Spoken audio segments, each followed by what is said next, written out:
yeni videoma hoş gəlmisiniz.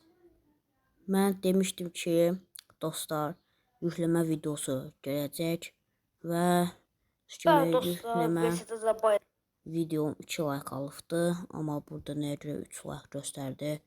Bəlkə də nəsə bug falan olubdu. TikTokda solo dəstək verirsiniz, amma YouTube'da dəstək görmürəm. YouTube kanalıma da abunə olursunuz. Əgər yəqin deyə TikTokda da baxarsınız. TikTokda linki, biografiya linki qoymuşam. Gedim. Baxın, mən öz yüklədiyim VSC-ni sildim. Sizin üçün sildim ki, təzədən yükləyim. Linklərə nəyəsə girirsiniz. Videoya gəlirsiniz. Videoya yorumlar qismində VSC 9.7 və Mod Manager 2.0.3-də. Əsas budur. Burada çünki çox reklamlar gəlir. Bu reklamları necə keçə bilərsiniz? Linka basırsınız. Narahat olmayın. Virus bulaşmayacaqdır. Hər şeyini düzülsün. Burada davam etmək üçün tıklaya basırıq. Sizə reklamla gələ bilər, başqa şey də gələ bilər. Linkə get var. Linkə gələndə belə şey gələcəkdir. Bunlar hamısı reklamdır. Və burada tıkla və indir var. Tıkla və indir var və mega necə indiririk.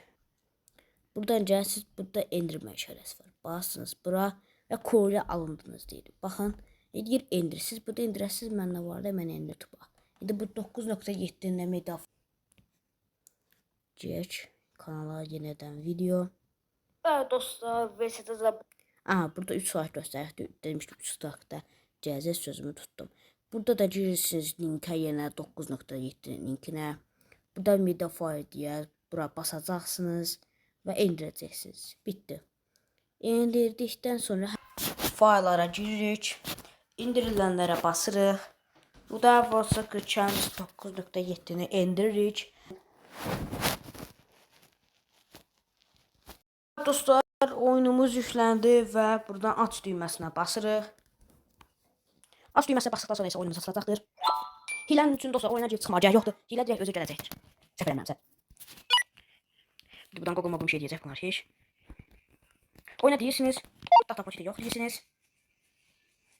Yox deyəndən sonra istədiyiniz zor seçirsiniz. Kulüp və İngiltərə deyək məsələn. Düz kimi biz buradan bir dənə kariyer açmalıyıq. Buradan mütləq bir dənə kariyer açmaq mütləqdir. Mən isə Arsenalı seçdim. Kariyer oynamağınıza gerek yoxdur. Natomi 9.9-da da siz bu oyundan kariyer açsa o kariyer olacaqdır. Ən azı bir dənə kariyer də bəsdir. Və açılsın. Asıqlarım kariyerimizi. Ana menüyə gəlirik və oyundan çıxıq.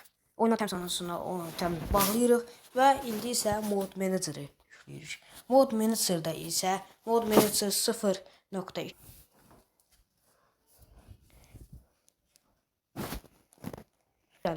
güncəlləyə baxsın, güncəllənsin, gələcəm. Dostlar, oyunumuz yenidən sonra aç düyməsinə basırıq.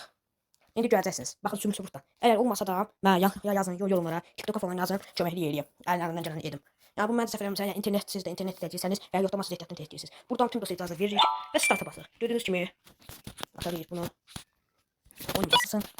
Yenə burada Google bir şey istəyəcəksiniz. Gördüyünüz kimi şöyle karyerimiz durdu. Yeni kariyer. Adi kariyer açılır. Gördüyünüz kimi Retro Legends 1998. Bunu bayaq 9.7 adi indirərkən yox idi. Ancaq indi bunu Mod Manager-ına eləyərkən 1998 retro modu gəldi dostlar. Gördüyünüz kimi Azərbaycanda bunu edən həqiqi adamı. Ona görə böyük dəstək olsa, daha çox modları gətiririk. Hansı modu istəyirsiniz? Şimdi dostlar, bütün YouTuberlər edə bilmədiyini biz elədik 5 dəqiqədə Retro Legends 1998 modunu gözünüzün qabağında indirdik. İndi gəlin kim deyir desin. Yəni ki dostlar, yəni ki gözünüzün qabağında elədik. Hətta gəlin kaliyyət açaq. Gördüyünüz kimi yenə buradan şey deyir. Kulüplər. Bax. Buradan Türkçə seçirik. Gördüyünüz kimi takımlar üçün logo ilə bərabər. Dostlar, gördüyünüz kimi mən bu da Fenerbahçe aldım. Neyse dostlar, sizə keyifli oyunlar sağ deyirəm. İnşallah dostlar bu videoya da 3 like gələr və sonraki bu gəlişmələr haqqında məlumatınız olsun. TikTok səhifəmdə takip etmeyi unutmayın. Mən YouTube'u bırakmayacağım. Yəni ki çalışacağım inşallah. Sağ olun, salamat qalın. TikTok səhifəmə, YouTube kanalıma abunə olmayı unutmayın. Bay bay.